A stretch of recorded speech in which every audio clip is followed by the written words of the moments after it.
Structured data, or schema, can be useful for SEO and for GEO. However, there are some problems that I commonly see sites running into when they're using schema, and these kinds of problems can really negate schema's potential.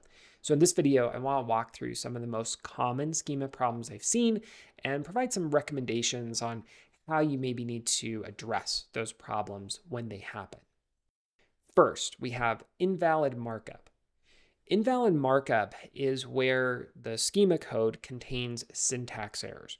So for example, your schema code might contain missing commas in the JSON-LD, or maybe there's unclosed tags that are coming up. Whatever it is that's causing it, if the syntax is broken, then robots from search engines, robots from AI tools are not going to be able to parse that code. Parse just means understand and work with that code. So the schema becomes basically invisible to bots, and they're going to ignore it. So if they ignore it, then that schema is not going to be used to enhance search results. It's not going to be used to influence training data or anything else. Now, this can happen for lots of different reasons. I've seen it happen both for automatically generated schema as well as manually created schema. So whenever you're building out the schema on your website, whether that's a template for an automatic generation of schema or whether that's manually writing out schema code to put onto a particular page, you want to make sure that you're testing to make sure that that schema code validates, that it does not contain any kind of error. Another problem I see sites running into is that they're missing required properties in their schema code. So failing to include required fields that Google or Bing require for a particular schema type, is going to result in the markup being incomplete, and it may not provide enough data to enhance search listings. Missing required or highly recommended properties may also reduce AI's ability to use schema in training data. So what you need to do is review Google's documentation carefully and understand which properties they require on different schema types. I'd also recommend you review the official documentation from schema.org and go through and include not just all of Google's required properties, but also try to include as many recommended properties as possible. When I build out schema for clients, I'm always going through schema.org and trying to get as many properties as possible included in the schema code. That way you're providing as much information as you can to bots within the schema that you're writing out.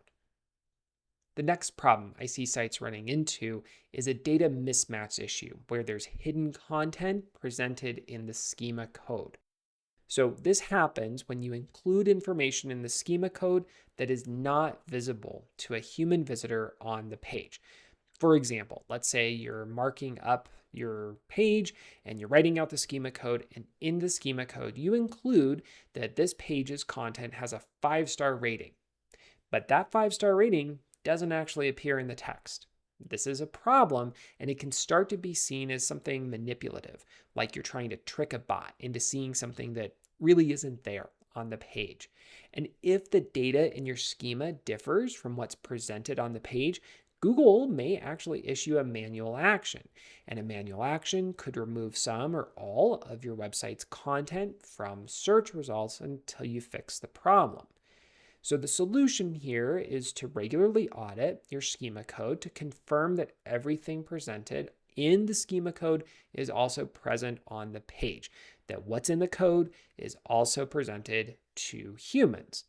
And obviously, if you're doing something manipulative, if you're trying to trick a bot, it just doesn't work very well, and you really run the risk of hurting your entire website's performance.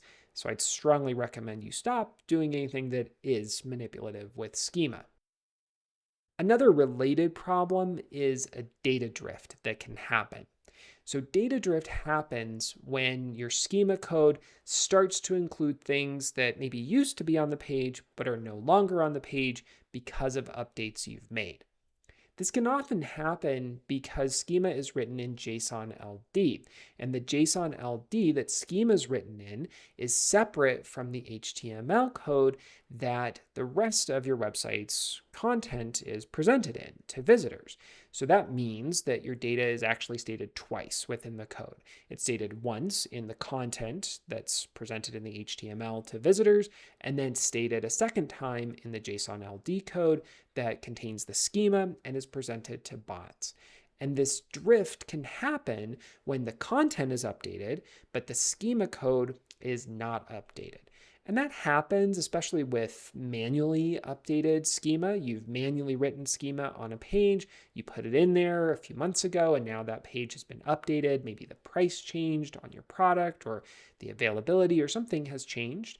And so now the page's content is out of sync with the schema's information about the same thing. So this leads to conflicting signals where the code tells the robot one thing and the visible text says another. And this can cause search engines or AI tools to view this as somewhat manipulative or maybe just not trustworthy, very similar to the hidden content problem. This can easily happen with automated schema as well that runs independently of the main CMS. So if that's what's going on that's causing the data drift for your website, it's worth working with devs to sync up changes between the two systems. So that way any updates to the content are automatically reflected within the schema code. One more problem I've seen sites running into is they use JavaScript to load schema. This means that they're loading schema via a JavaScript function that has to execute in the browser. One thing I've seen some sites do is they put their schema code in something like Google Tag Manager. That means that Google Tag Manager has to load via JavaScript, and then once it loads, then it loads all the schema code to the page. This is a process known as client-side rendering. Rather than loading it from client-side code, loading it from the JavaScript, the alternative is you can load it directly from the server in a process known as server-side rendering. So this becomes a problem if bots who need to see your schema code cannot execute JavaScript.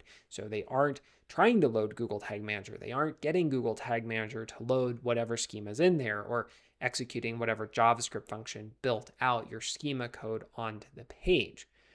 Now, Google can execute some JavaScript, but it isn't perfect. Sometimes the rendering process on Google's part fails or times out. And in that case, Google's not going to execute the JavaScript. And if they don't do that, they're not going to see your schema markup. This definitely happens with AI bots. So AI bots like OpenAI are not currently executing JavaScript code at all. So if your schema only comes after you've executed JavaScript, those AI bots are never going to see it.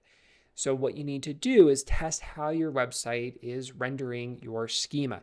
Is it coming from client-side code or server-side code?